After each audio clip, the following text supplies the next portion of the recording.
السلام علیکم ورحمۃ اللہ وبرکاتہ۔ الحمد للہ رب العالمین، والصلاة والسلام علی اشرف الانبیاء والمرسلین، اما بعد فاعوذ باللہ من الشیطان الرجیم، بسم اللہ الرحمن الرحیم۔ اللہ تعالیٰ قرآن کریم میں ارشاد فرماتا ہے، لئن شکرتم لازیدنکم، میں زیادہ دوں گا۔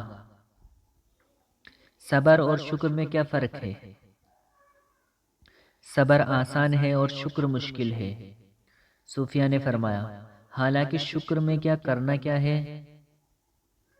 صبر دیکھا جائے تو کٹھن ہوتا ہے، برداشت کرنا ہوتا ہے۔ مصیبت آئی خاموش رہنا، کسی چیز کی کمی ہو گئی خاموش رہنا، یہی تو صبر ہے۔ گناہ کی خواہش ہوئی لیکن نہیں کیا، یہی صبر ہے۔ صبر دیکھا جائے تو مشکل ہے، لیکن صوفیہ کرام فرماتے ہیں صبر سے زیادہ مشکل شکر ہے۔ وہ کیسے؟ کہا کہ اس لیے کہ جب خوشیاں آتی ہیں تو عام طور پر انسان ہر چیز بھول جاتا ہے، اسے یاد ہی نہیں رہتا ہے کہ دینے والے کا مجھے شکر گزار بن جانا چاہیے، بھول جاتا ہے۔ یہی تو ہم نے دیکھا ہے۔ آپ تھوڑا سا تجزیہ کر کے دیکھ لے اپنی زندگی میں، تھوڑا غور و فکر کر کے دیکھ لے اپنی زندگی میں۔ ہمارے گھروں میں بھی جو کچھ بھی ایکٹیویٹیز ہوتی ہے، جو معمولات چلتے ہیں، اگر گھر کے اندر کوئی مصیبت آئی تو آپ فاتحہ کروائیں گے، قرآن شریف پڑھوائیں گے۔ میت ہو گئی تو کیا کریں گے؟ سب سے پہلے قرآن پڑھواتے ہیں۔ کسی کو بیماری ہو گئی، نزا کا وقت آیا، کسی کو بلایا، قرآن پڑھوا رہے ہیں۔ بہت سخت بیمار ہے، پانی پڑھ کر پلایا جا رہا ہے۔ یہ ساری مصیبتوں کے وقت آپ قرآن یا عبادت کی طرف جا رہے ہیں، سجدہ کر رہے ہیں۔ لیکن کبھی شادی ہو رہی ہے، گھر میں بچے کا عقیقہ ہو رہا ہے، ولیمہ ہے، سگائی ہے، ان سب موقع پر جو خوشیوں کے ہے، کب قرآن خوانی ہوتی ہے، کب قرآن پڑھا جاتا ہے؟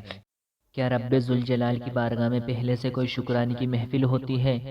بہت کم دیکھا گیا ہے۔ موت پر، غم پر، بیماری پر دعائیں تو ضرور مانگی جاتی ہے، قرآن پڑھا تو جاتا ہے، مگر خوشیوں کے موقع پر بندہ بھول جاتا ہے۔